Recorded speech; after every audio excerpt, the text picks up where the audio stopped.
আসসালামু আলাইকুম। আমি এই মুহূর্তে আছি রাজবাড়ী জেলার দৌলতদিয়া ইউনিয়ন পরিষদ যে প্রাঙ্গণ, ইউনিয়ন পরিষদ প্রাঙ্গণের সামনে আপনারা দেখতে পাচ্ছেন। এই ইউনিয়ন পরিষদে দেখতে পাচ্ছেন যে আমার পিছনেই কিন্তু জনদুর্ভোগ অর্থাৎ সাধারণ মানুষের সিরিয়াল কিন্তু দেখা যাচ্ছে।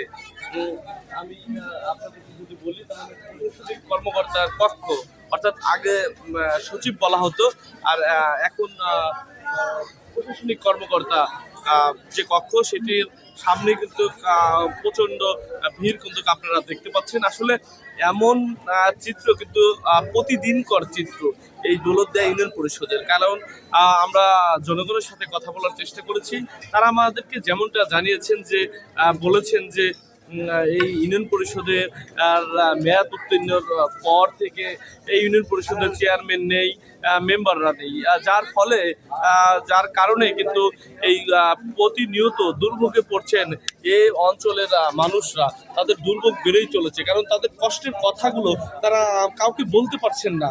তারা তাদের যে কষ্ট সেই কথাগুলো কাউকে বলতেও পারছেন না, সমাধানও তারা করতে পারছেন না। আর যাদেরকে দায়িত্ব দেওয়া হয়েছে, যে সকল কর্মকর্তাদেরকে এই ইউনিয়ন পরিষদে ওয়ার্ড ভিত্তিক বা যে দায়িত্বগুলো দেয়া হয়েছে, তাদের কক্ষগুলোও কিন্তু বন্ধ থাকে। আমরা দেখাচ্ছি কিন্তু এই মুহূর্তে আমি কিন্তু রয়েছি দৌলতদিয়া ইউনিয়ন পরিষদের সামনে। আপনারা দেখতে পাচ্ছেন প্রশাসকের যে কক্ষটি সেটি কিন্তু তালাবদ্ধ অবস্থায় আছে, বা আজকে খোলাই হয়নি তার কক্ষটি। আর এই প্রশাসক কিন্তু নিয়মিত এখানে তিনি অফিসও করেন না।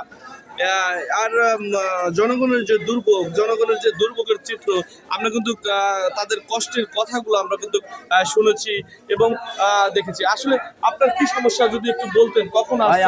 আমি সকালবেলা আছি, 7টায় আছি। আমি যে 87 ভাই ওই তেল চাইল পাতাম, একটা ভুল নম্বর ওনটা দিয়ে দেওয়ার কারণে আমার কার্ডটা বাদ করে দিল।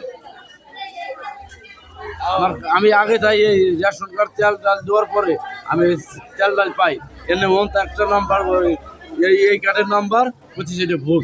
ভাই আমরা ভুল হলি তো ভাই আগে তা পাতাম না ভাই। আমার এখন এই মোবাইল নম্বরে আপনি ফোনটা দেখেন, আমার সবার উপবৃত্ত টাকা পায়, পুবার দিকে টাকা পায়, সম্পূর্ণ দিকে থেকে আমি টাকা পাই। তাহলে আমি ব্যর্থতা কোন জায়গায় পাই? আরেকটি বিষয় আমরা দেখেছি সকাল থেকেই, এইখানে যাদেরকে ওয়ার্ড পর্যায়ে ভিত্তিকভাবে দায়িত্ব দেওয়া হয়েছে, সে সকল কর্মকর্তা বা দায়িত্ববানরা কিন্তু কেউ এই ইউনিয়ন পরিষদে আমরা সবসময় তাদের পাই না, বা যে কোনো স্বাক্ষর নেওয়ার ব্যাপারে বা জন্ম নিবন্ধনে স্বাক্ষর নেওয়ার ব্যাপারে কিন্তু তাদের পাওয়া যায় না।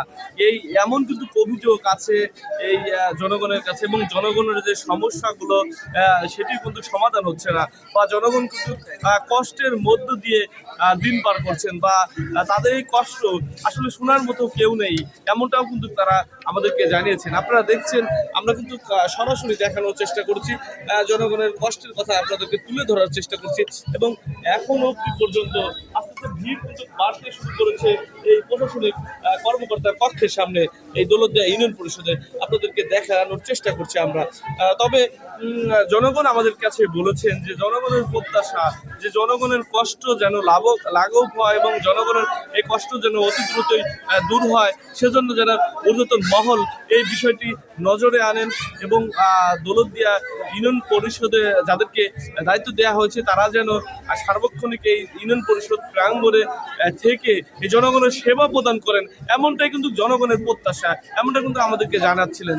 এই ছিল আমার কাছে এই রাজবাড়ীর দৌলতদিয়া ইউনিয়ন পরিষদ প্রাঙ্গণ থেকে আপনাদেরকে জানানোর সর্বশেষ তথ্য।